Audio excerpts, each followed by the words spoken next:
मंदिर की आत्मा। गांव बापस्ती की पहाड़ी पर एक मंदिर था जो कई वजहों से प्रसिद्ध था। बापस्ती के परिवारों में आपसी सौहार्द बना हुआ था। इसकी वजह उस मंदिर को ही बताया जाता है।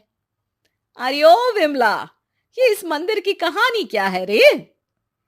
अरे ये मंदिर इस गांव के लिए बहुत ही शुभ है। अरे शुभ तो है, तो फिर भी लोग इस मंदिर से दूर क्यों रहते हैं? ये इतना वीरान क्यों रहता है? अरे बड़े बुजुर्ग कहते हैं कि मंदिर में आत्माओं का राज है जो लोगों की मदद करते हैं, लेकिन मंदिर से सभी को दूर भी रखते हैं।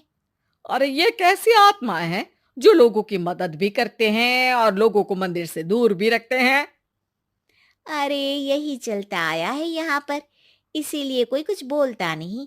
क्योंकि जिसके घर में कोई भी परेशानी होती है तो बताते हैं कि इस मंदिर से उन्हें मदद मिलती है। अरे वाह, ये तो अच्छी बात है।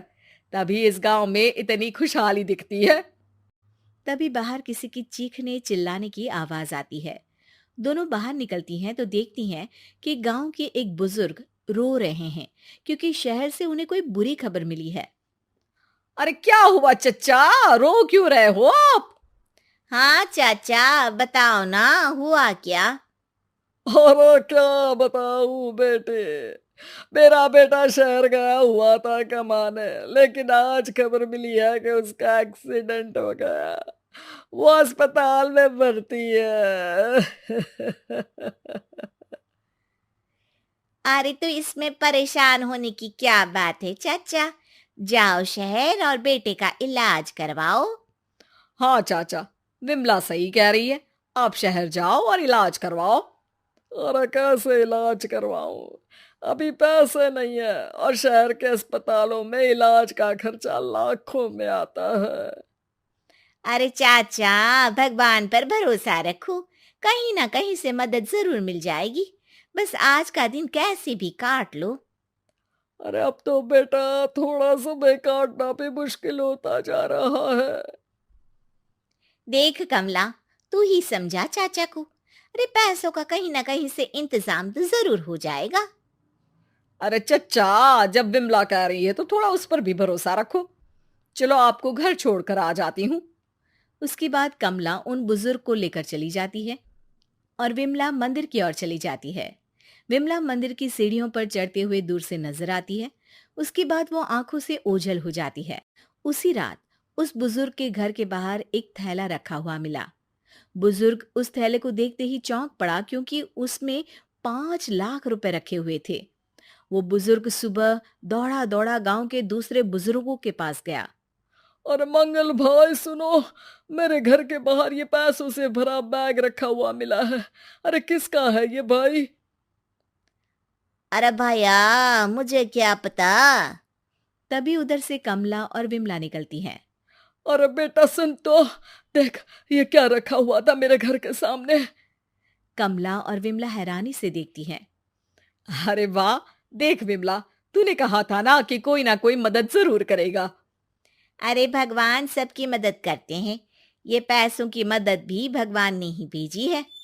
और क्या। अब चच्चा सोच क्या रहे हो, शहर जाओ और बेटे का इलाज करवाओ।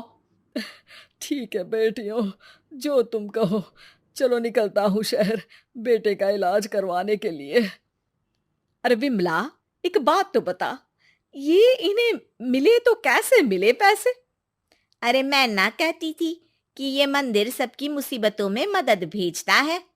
अरे वाकई बड़ी पुण्य आत्मा है मंदिर में।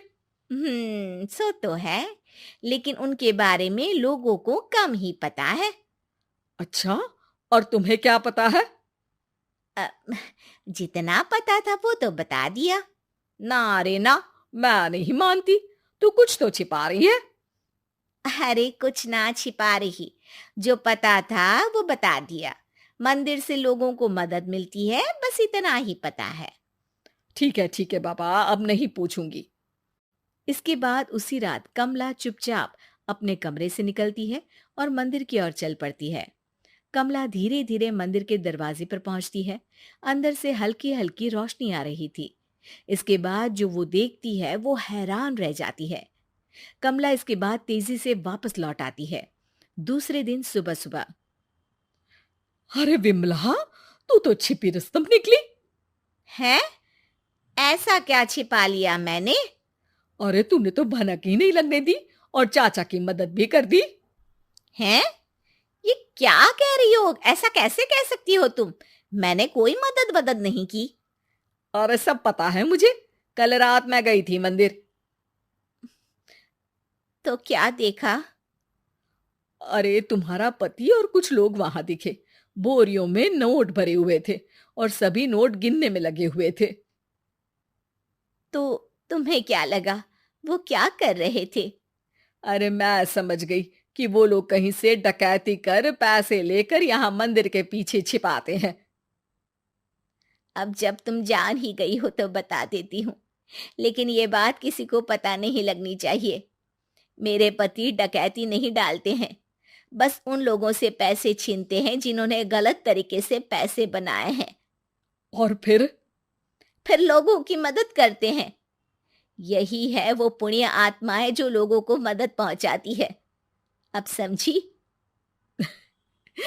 हाँ, अब समझी उन पुण्य आत्माओं का चक्कर। सही है। करते रहो मदद, लेकिन सावधानी से, मेरी तरह कोई और ना पहुंच जाए।